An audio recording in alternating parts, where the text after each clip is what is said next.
Hey there. Welcome back to my channel and welcome back to the Experience Design ShopTalk series. In this series, I wanted to talk to a lot of design experts, but also involve and include a lot of the business expert and as well as engineering expert.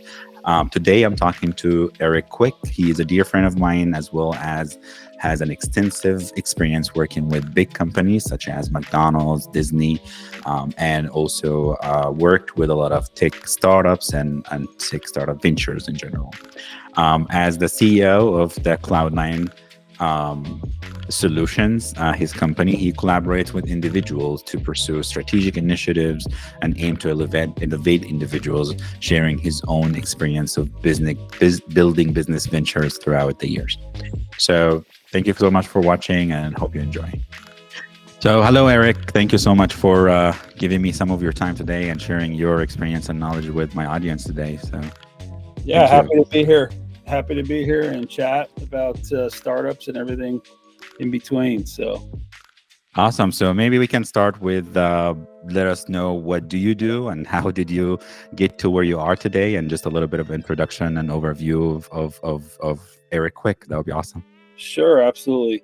So I'm a recovering food entrepreneur. I've spent the last 30 years or so in the food business, food technology business, in one way, shape, or fashion. Have spent the last probably 3.5 years now on a food distribution company, primary focus on healthier, fresh foods into companies like Whole Foods as well as Stanford Medical Center and others. So, got into food very early on, didn't really know what was happening and kind of loved it. Loved the daily challenge of it. You're building something every day. Something can go wrong every day. And so it was kind of that stimulation that I needed. And 30 plus years later, I'm kind of looking to evolve in the companies that I run, primarily with a focus on small businesses. I have a passion for helping small business owners that don't really have access to a lot of funding or capital. And so looking at how to leverage AI to create tools for them. I'm also currently teaching leadership development at San Jose State University in the master's program. And so, again, part of my overall process over time has been really finding my love for teaching, coaching, developing people. And I was able to recently take on a lecture position at San Jose State University in the Graduate School of Business. So yeah, really, really fun stuff. And, living here in Silicon Valley, there's always something going on to stimulate the creative juices. Yeah, that sounds good. And one of the things I love to talking to you, that you have a very diverse background and coming from a food industry, also related to tech and startups and what you do now teaching. So maybe the next question will be, or would love to hear your thoughts on in general, like the current startup markets and the new trends that's coming in and how that is shaping the market for new businesses and specifically tech startups. So, yeah, go ahead, sir. Yeah, no. I mean, it's a really interesting question. I think one of the things right now, it's probably I'll say the easiest, even though startups are hard, it's probably the easiest to start a company these days. There's so many low-cost tools from every, point of interaction along the startup journey, whether it's getting your website going, your domain name, and the ability to do that on the resourceful side with not a lot of dollars needing to be spent on it, whether it's with some of the online platforms that exist, all the way through software as a service has really revolutionized being able to be in a startup and not have to be the subject matter expert in every functional area of your business. I've done a lot of work in the kind of accounting, finance, cash flow management space. We had Pocket CFO that we started out of USC. And, the reality of it is like there's low cost solutions to handle, especially a lot of your back office needs. And so, I have seen with AI even now, there's even more, low cost tools to help, carry that workload, carry that burden that, historically, especially traditional small business owners have not been able to get to because they're just time strapped. And so, I think there's a significant amount of new startups, new small businesses that are getting started every day. I advise through the Small Business Development Center out of Pasadena City College as well, all mostly traditional small businesses. So, piano studios to plumbers. And, there are a lot of startups, if you will, in that space. And I would call them really startups when they're traditional small business, kind of Main Street USA type businesses. But a lot of immigrants, I think I was reading a statistic that we're seeing a significant amount of new businesses that are getting started by Hispanics in the US. And so I see a huge, shift. I mean, there's north of 31 million small businesses under 20 employees, in the US. That is a major growth driver, major, economy contributor at the end of the day. And what I'm finding is there's just a lack of infrastructure, there's a lack of education for those individuals to be successful. Yes, there's the SBA, and yes, there's the SBDCs of the world. But if you have the majority of your, startup small companies that English is their second language, not their first language, then the tools that exist today, the infrastructure that exists today is not adequate to be able to support them. And so there's some different themes that I'm seeing across the board. Whether it's the makeup of the founders, immigrants are significant contributors to the small business economy and the economy overall. And I think there's a significant opportunity to match the tools, have the right tools in the right place in the right languages. And that's where I see AI being able to really help, minimize the cost outlay to get things converted into different languages, while still be able to provide high quality tools for these business owners. That sounds great. Well, as an immigrant myself, and English is my second language, I appreciate that, and I really love these statistics that you shared. So maybe, as you probably already know, we do here talk about design specifically and user-centered design and design thinking. So I was just wondering, how and when do you usually see the startup founders adapting a design thinking approach or user-centered design? Is it something new that needs to be more of? Just curious to know your thoughts about when the design thinking can help these founders early on in their process. Yeah, so let me create a little bit of a delineation going back to startup versus small businesses. I create a clear delineation between, when I use startup, it's a VC backable, high growth type of company versus a small business, which is likely bootstrapped. Maybe there's grants or maybe a small business loan that they're having access to actually start their businesses. Yep.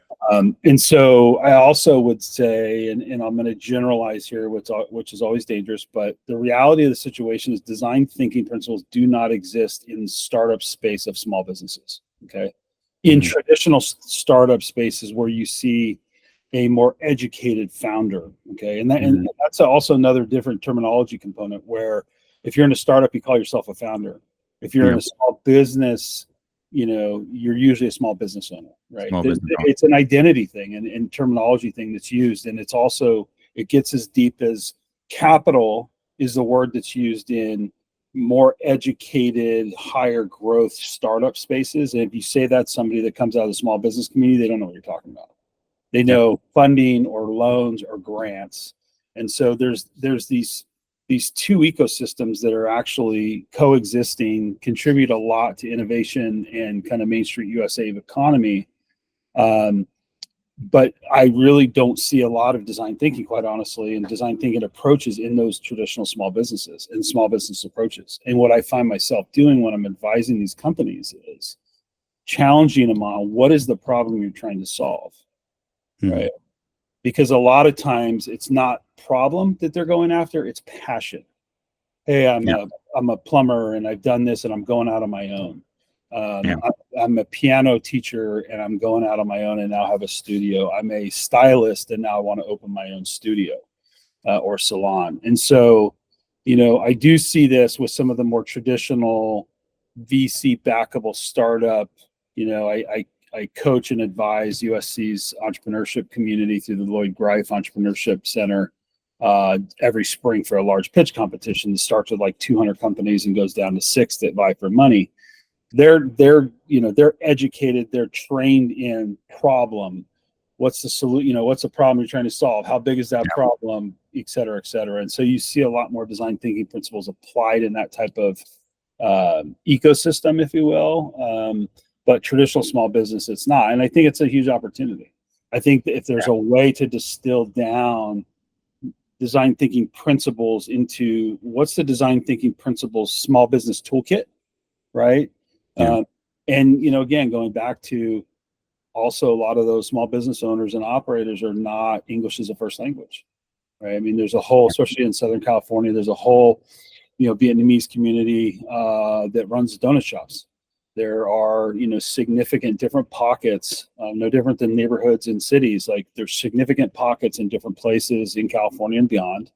We have a significant Indian population here in Santa Clara County in the Bay Area.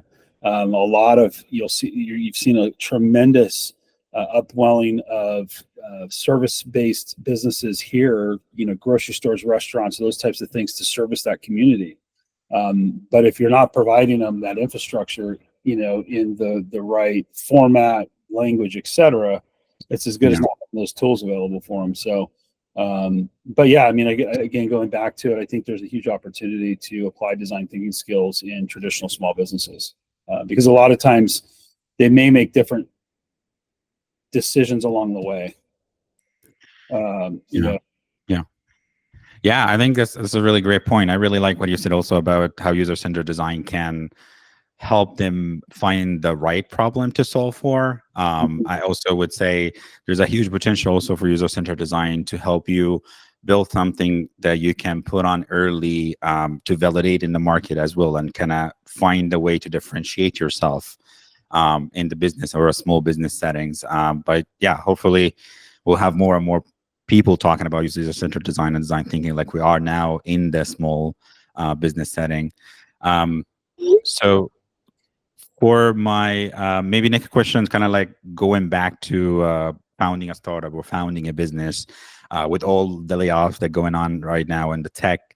So maybe if you want to share your advice for the other side of things, like a designer or a developer who is working at tech and now looking forward to move on into the founder / building businesses and small businesses, what would be your advice to them starting a business?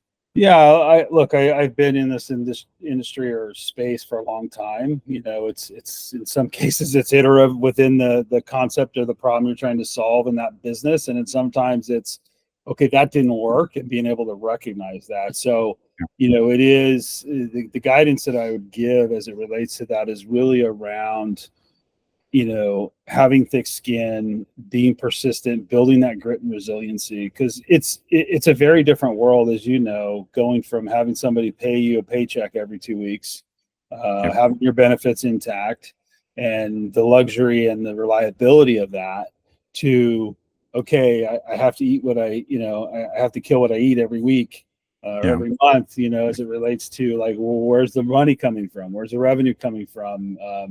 So I definitely feel like it's a good, path to take, but it really depends on your personality type, right? If you have not built resiliency, as a core strength as an individual, it can be a rough ride, irregardless of how strong your resiliency, how strong your grit is, how resourceful you are. But if you're coming out of a situation and you enjoy all those luxuries and you can't live without them, it's going to be even a tougher road when you're trying to do it on your own and trying to, pinch pennies, nickels, and hopefully you find some dimes along the way. It's a very tough thing. So I think the other piece that I would add to it is that as they go after what they're trying to do, and I would say do this while you're at your current company, right? Yeah. Unless you don't have that luxury because you got laid off, but use the same principles you're using to solve these bigger problems, right? But use them applied to a smaller problem or big problem, I should say, that maybe isn't being addressed by that company, or maybe it's just like it's not big enough for that company. So because the company's so big now that you're like, oh, I can create a business out of this. They're not going to pay attention to it because it's not moving the needle on their financials. I'm going to go out, and you see this all the time. You just saw Google buy back a huge AI company. The gentleman proposed something to them. They said, no, we're going to focus on something else. He went out and built a company and sold it to him for I don't know how many billions of dollars. And it happens all the time because, company politics, priorities, roadmaps, all that stuff. Use, whether it's design thinking principles or a framework maybe they learned at those companies and how to go after, quantify problems, sizing, market, penetration, go to market strategies, all that. Use that playbook because that can help them, significantly save them dollars on consultants or other people that they may need to actually help get their idea off the ground.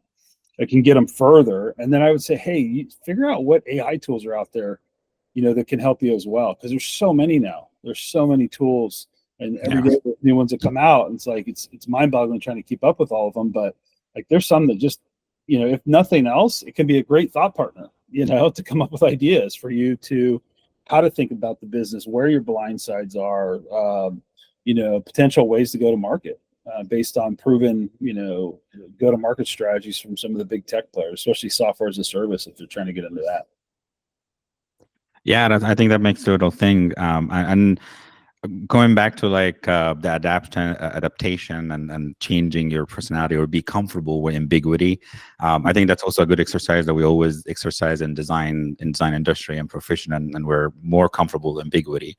So maybe my question to kind of follow up on that, because I don't believe that everyone should be also a founder or start a business just for the sake of it.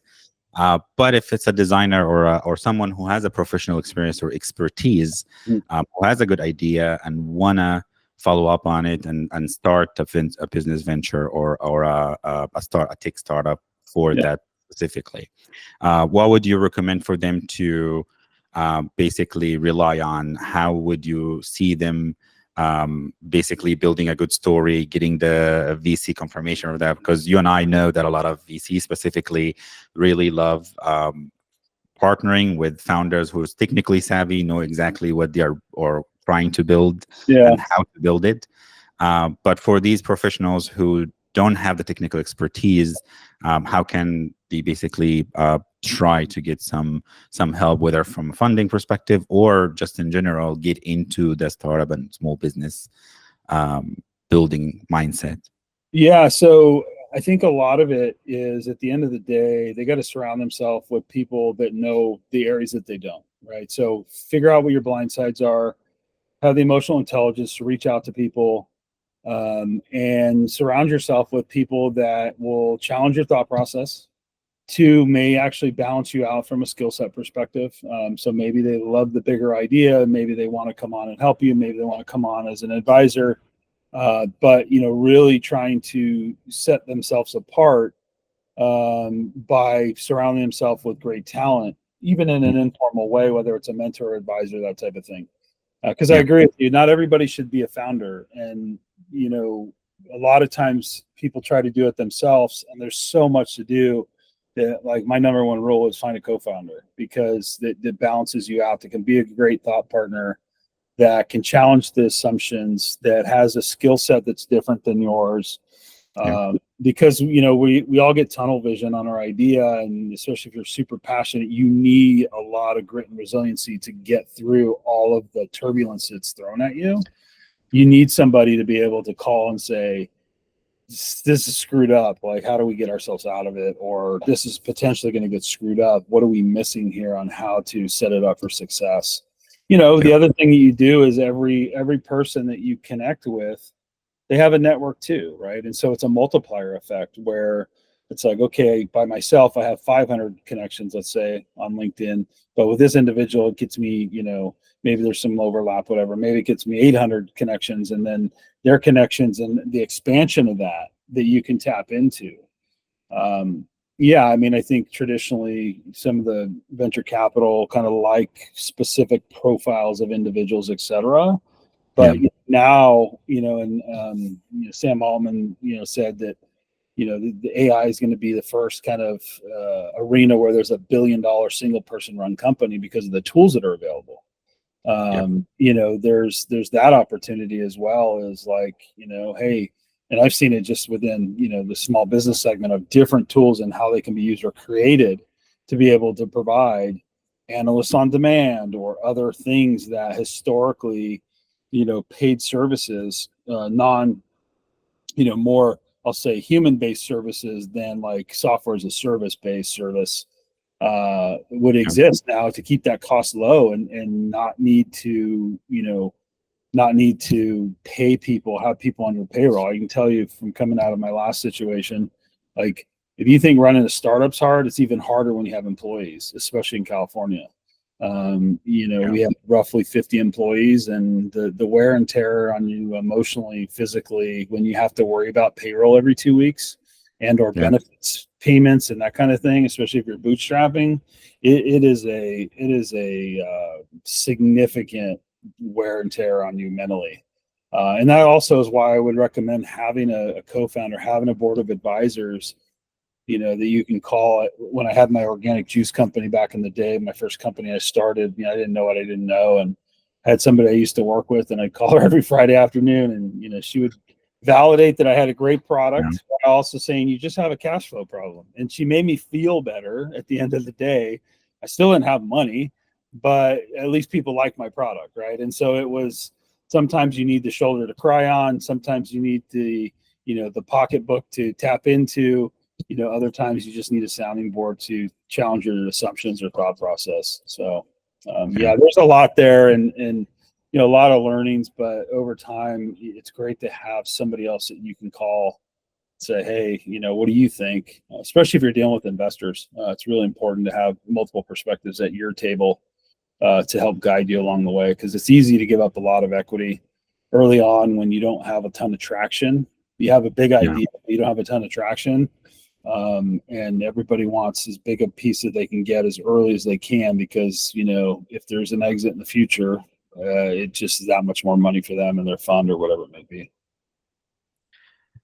Yeah, I think thank you for sharing also your experience and your own relationship to failure as a founder. I think we all have to get used to it one way or another, because you never know if your idea going to work out or not, and you're going to have to try multiple ideas. So yeah, that's one of the things that I love talking to you, even in our private conversation, that you always share your stories around also failure and the things that you try to build.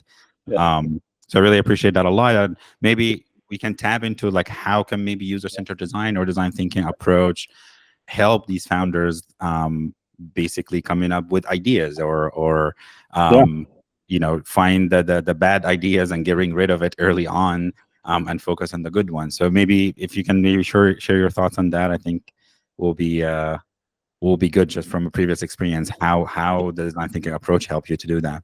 Yeah, I would say, for individuals that are looking to either leave their company or left their company and looking for a purpose start for a company, it's no different than talking to your users when you have a big organization and users that are already on. Talk to small business owners, find out what their pain points are. Right? I spend anywhere between 5 and 10 hours a week right now talking to small business owners through the advising, and there's themes that come up. They don't have time. They don't have a ton of money. So they need low cost, low friction tools that help them run their business and give them peace of mind, give them time back every day, and improve the quality of their life.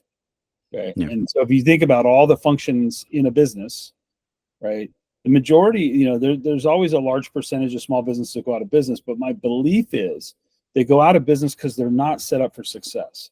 They don't have the foundational, classes, education of how to run a business. It's really easy. And I always like to tell people this. My best friend told me, you can get into small business very easily. Pay the money to the state, get your name, whatever, and you're in business. Get a bank account, blah, blah, blah. You're ready to go. But if you are going to be a general contractor building buildings, not building businesses, building buildings, residential, commercial, whatever, in California, you got to go through a certification program to get that, to get your general contractor's license. So you look at those two things and you're like, okay, well, yeah, I mean, a business has, fiduciary responsibilities.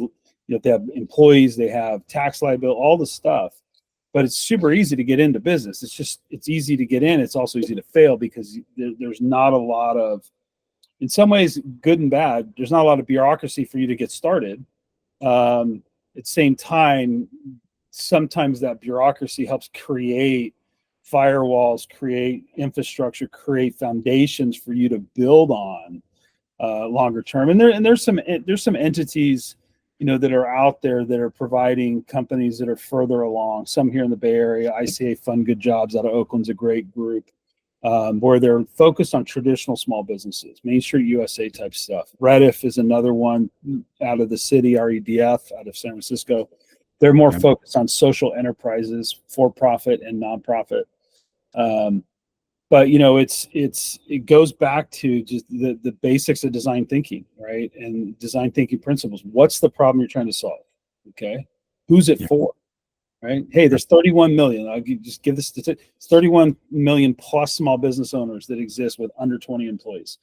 Most of those they're not flush with cash to throw at consultants.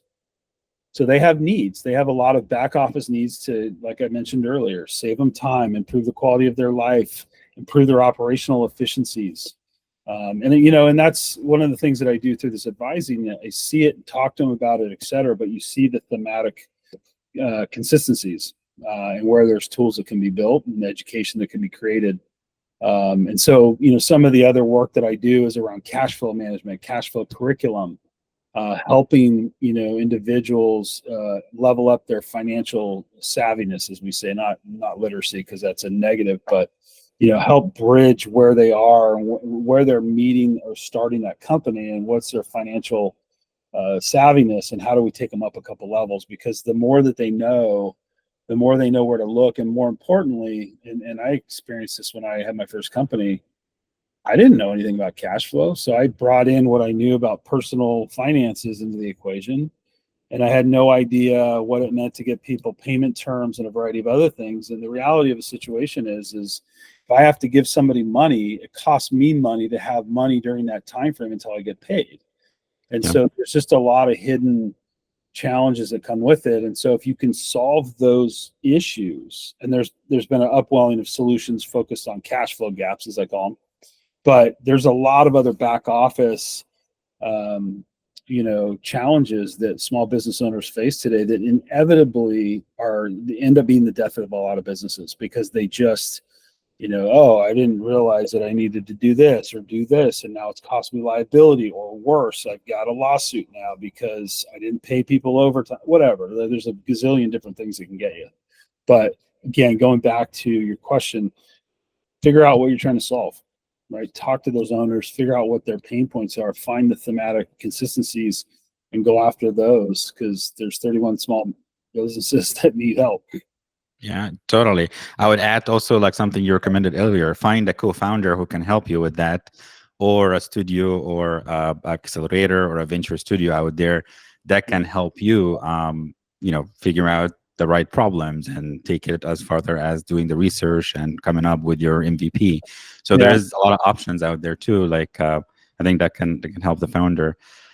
Maybe at the end of our conversation, just anything else you would like to share with us, or where people can find you if they are looking for you on the internet?